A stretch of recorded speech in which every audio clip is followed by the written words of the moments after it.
સીટો દ્વારા આંગણવાડી કર્મચારીઓ અને શ્રમિકોના પડતર પ્રશ્નના ઉકેલ અર્થે મોતીબાગ ખાતેથી રેલી યોજી આવેદનપત્ર પાઠવાયું।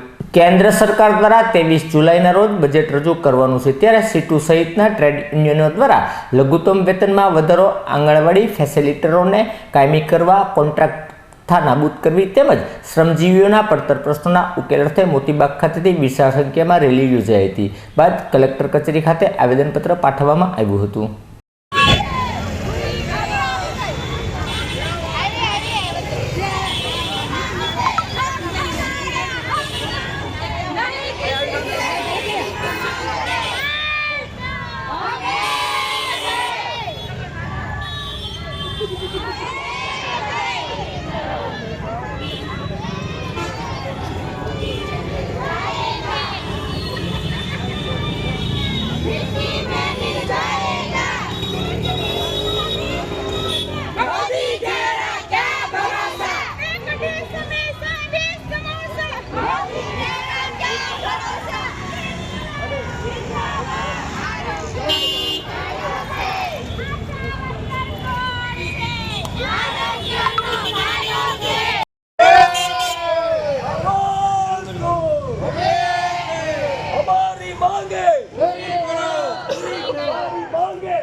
અમે ગમે એટલું સર્વે કરી કે ગમે એટલું ટીબી નો સર્વે આ કે તો એમ કે પાયાના કર્મચારી, તો પાયાના કર્મચારી પ્રમાણે પાયાના કર્મચારીને સમાન કામ સમાન વેતન સરકારે આપવું જોઈએ અને અમારા કામના દિવસો નક્કી કરવા જોઈએ।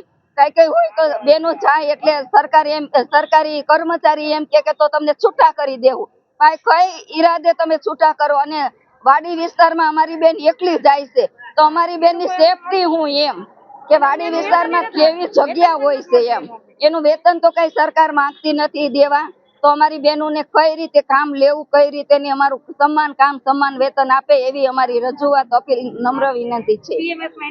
આજે સમગ્ર દેશભરમાં અને ગુજરાતમાં 10મી જુલાઈના દિવસે તમામ શ્રમજીવીઓ, આંગણવાડી વર્કર, આશા વર્કર, ફિક્સ પગારદારો, કોન્ટ્રાક્ટ વર્કર્સ એમની માગણીઓ માટે માગણી દિવસની ઉજવણી કરવાનો નિર્ણય કર્યો હતો અને તે દિવસે આખા દેશમાં અને ગુજરાતમાં રેલી, ધરણા, દેખાવો યોજાઈ રહ્યા છે।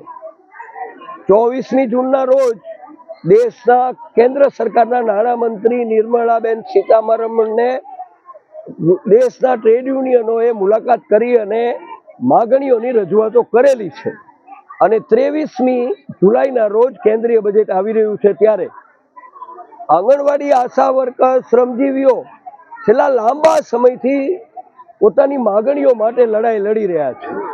લોકસભાની ચૂંટણી પહેલા પણ કાર્યક્રમો યોજાતા, રેલી યોજીતી, ધરપકડો વોરીતી, પરંતુ કેન્દ્રની સરકારે 2018 પછી કોઈ પણ પ્રકારનો વધારો લઘુત્તમ વેતન, આશા વર્કર અને ફેસિલેટર અને આંગણવાડી વર્કરને કે ફિક્સ પગારદારોને આપ્યો નથી.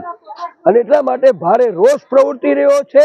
અને આ રેલી દ્વારા, આજે જે રેલી યોજીએ છીએ તે દ્વારા સરકારને, એટલે કે નાણામંત્રી, આરોગ્ય મંત્રી, મહિલા બાળ વિકાસ મંત્રી કેન્દ્ર સરકાર અને રાજ્ય સરકારના મુખ્યમંત્રી અને આરોગ્ય મંત્રી અને મહિલા બાળ વિકાસ મંત્રીને ચેતવણી રૂપ આવેદનપત્ર આપીએ છીએ. અને જો પ્રશ્નોનો ઉકેલ ન આવે તો આવનારા દિવસોમાં જબર આંદોલન થશે. તે જાહેરાત આ આવેદનપત્રો દ્વારા અને આ રેલી દ્વારા અમે કરીએ છીએ.